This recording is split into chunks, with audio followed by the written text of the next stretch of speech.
technical moment first of all.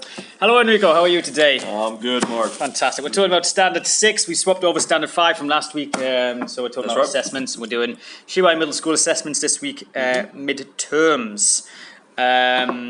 So the way I assess my students, I do quite a lot for assessments really. In the past I've just worked off tests, then I started to introduce homework scores.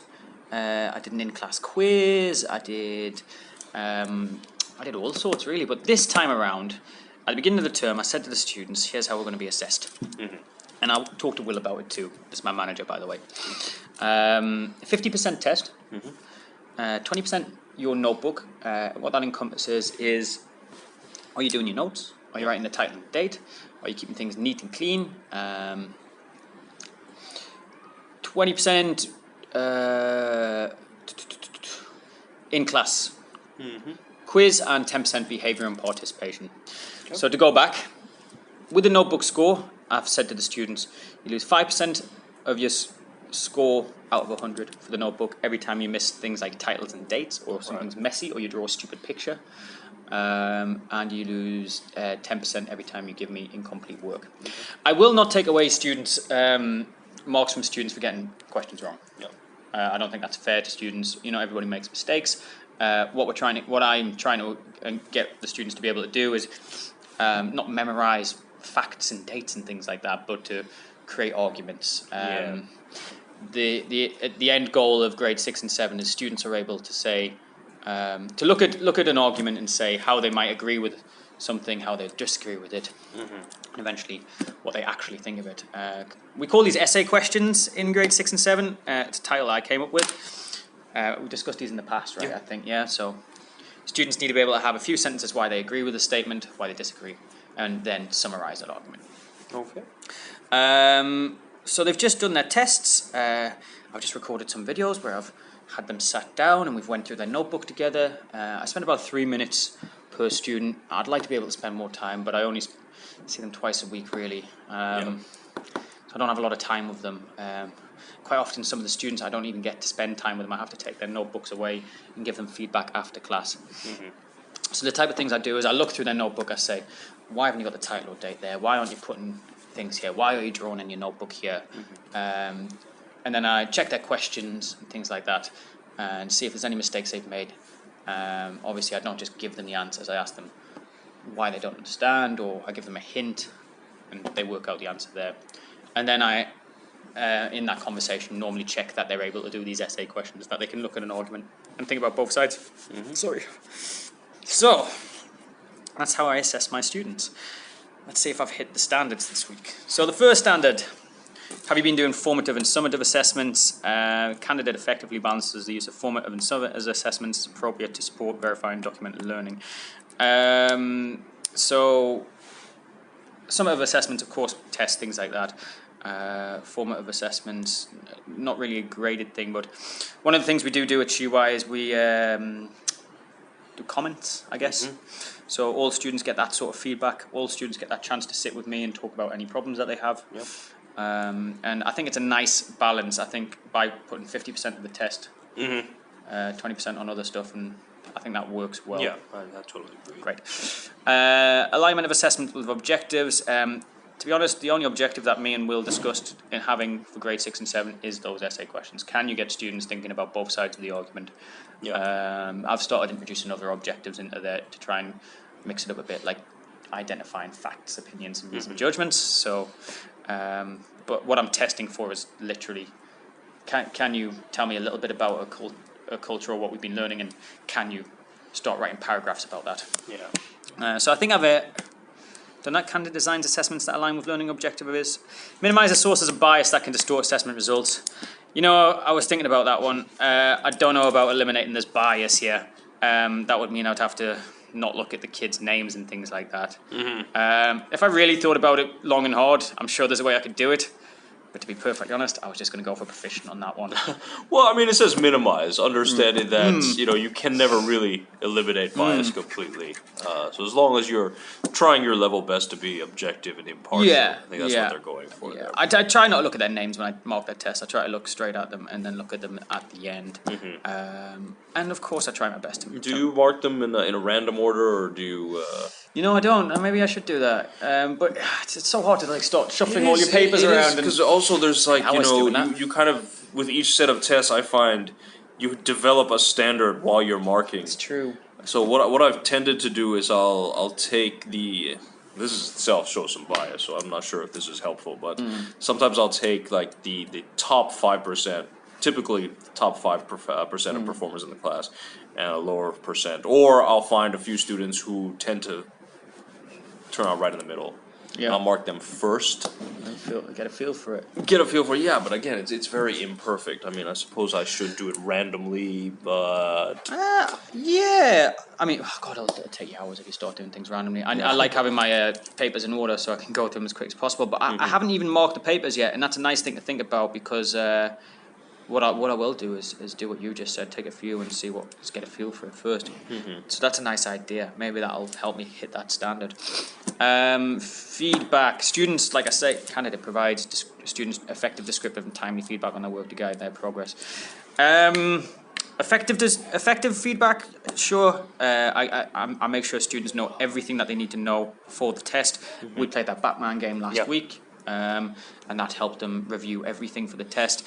Descriptive, I believe I could be more descriptive. Of course, there's room for improvement there. But honestly, I feel like I give students every bit of advice that they need to get them through that test, and make it as easy as possible for them. I try my best on that one. We'll see. Effective use of assessments. Candidate effectively uses multiple and appropriate types of assessment to identify each student's learning needs and guide the development of differentiated learning experiences. I feel like I do that. I feel like I try and mix things up as much as possible. Especially when it comes to the tests themselves, it's not just like multiple choice there is multiple choice on there. Go multiple choice, and then normally I'll go for a few like pieces of writing, can you describe a vocabulary word, and then normally I'll go for these essay questions. And right at the beginning of the test, last term, what I did is I put a map on there and said, can you identify these countries? This term, I put on an incomplete timeline and said, can you finish that timeline for me? So I've given them different ways to express themselves, different ways to think about these assessments and how they can complete them. Last one, accommodations in assessments. Candidate regularly and constantly makes appropriate accommodations in assessments and testing conditions for students with disabilities and English language learners. As has been discussed in the past on this course, China doesn't believe in learning disabilities, but I have identified a few students who might have learning disabilities, and I did make accommodations for them this test. I saw that, with the comments in the WeChat good. group. One of them being Tim. I believe he has dyslexia or something along those lines. In fact, he didn't even hand in his test today. One teacher was walking through the hallway and he randomly somehow had snuck it out to her and give it to her instead of the invigilator, which just shows how much dyslexia he has. Well, yeah. And like it came to me somehow. He got an extra half an hour.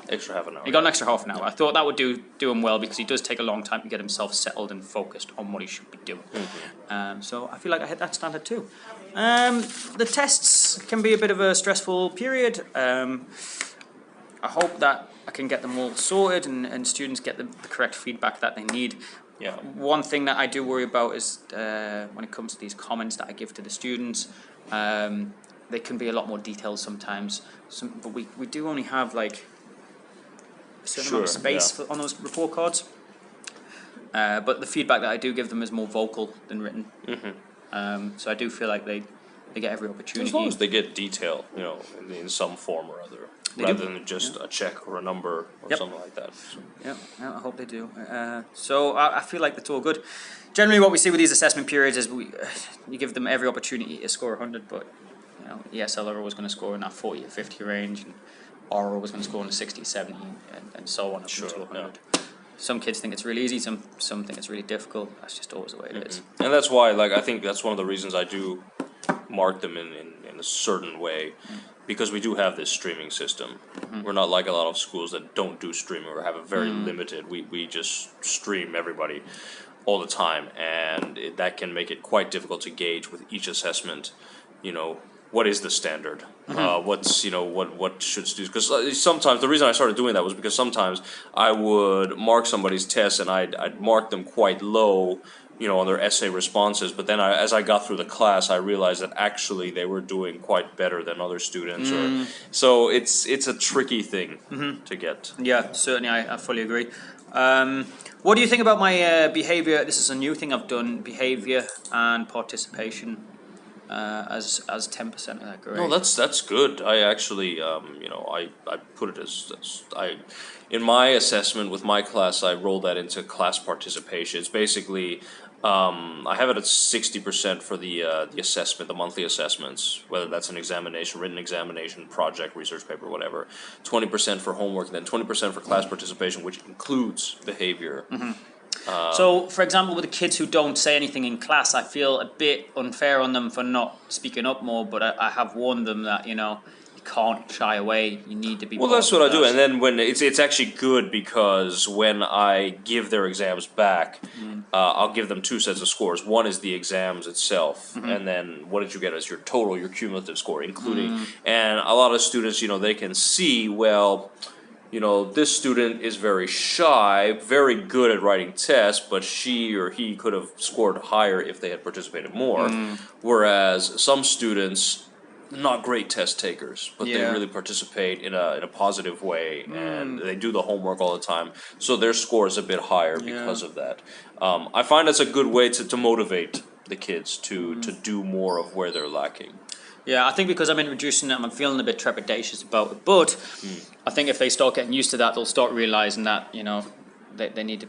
All you need are like one or two test cases to show as examples to the class of kids who, like they said, they don't test well, but they love to participate, and they participate in a good, positive way, and that's reflected in a higher grade. Yeah, I've certainly got a lot of students like that, so I think they'll appreciate it at the end of the day. Yeah, that's it for me. Anything else? Okay. No, that's all. No? Yeah, okay. Again, thank you very much, Enrico. Thank you. We'll see how these exams go. Yeah.